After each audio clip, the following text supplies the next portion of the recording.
I have a question about Pesach that has always bothered me.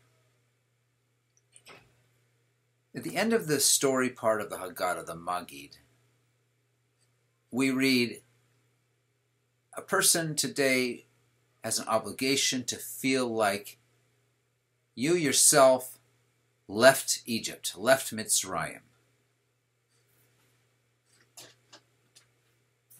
I've never related to that.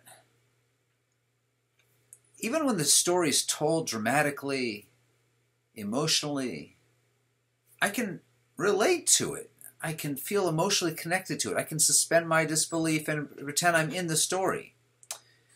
But that's not the same as feeling like I myself left. I always felt something was missing in my understanding of that part of the Haggadah.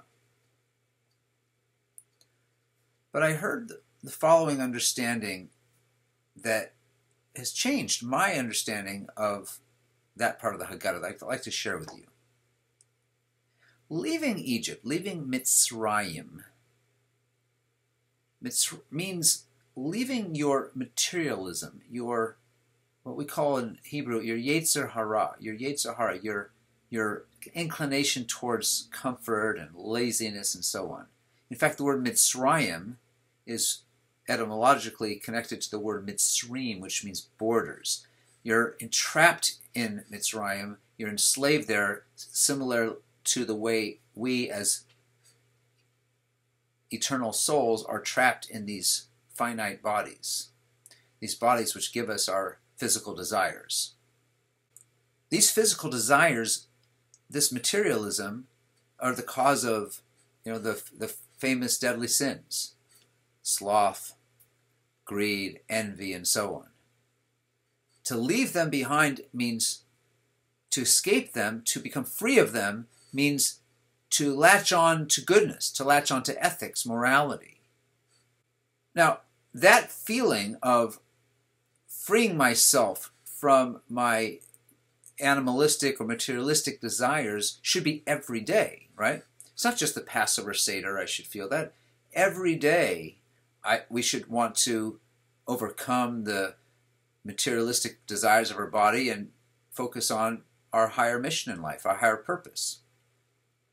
In fact, there is such a mitzvah on the Jewish books of remembering Egypt every single day, and every time we make Kiddush Friday night, and so on.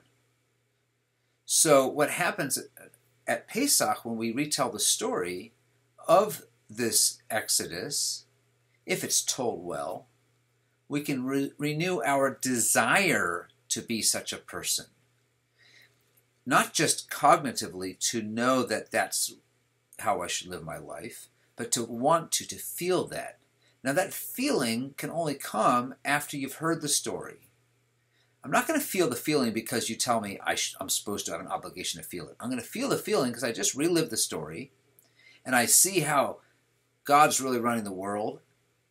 These plagues happened and all these miracles. Anything can happen. There's really a higher purpose to life. There's a higher purpose to being Jewish.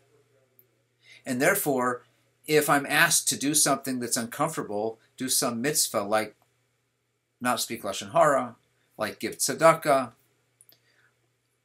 like doing an act of kindness, hospitality, like avoiding certain foods that are not kosher. If I'm asked to do something that's uncomfortable for me, I have to know that it must be for my own good. Just like a parent who puts limits on their children and tells them that you can't just do whatever you want. That's not curtailing your freedom. That's giving you strength to be truly free of your desires. It must be that being Jewish is the best thing in the world for us. So now, at the end of the Seder, after I've relived the story, I can feel like being part of the Jewish people is just like the Jewish people must have felt at the time when they saw their lives changing so quickly, going from being entrapped in Mitzrayim in Egypt and being part of the holy people who are leaving Egypt to set a new standard in the world for spirituality, for ethics, and for purpose and meaning in life. I would like to wish you and yours a holy and happy Pesach, and with a bracha that you should feel this feeling of a higher calling at the end of the Seder that will take you through the next year until next spring.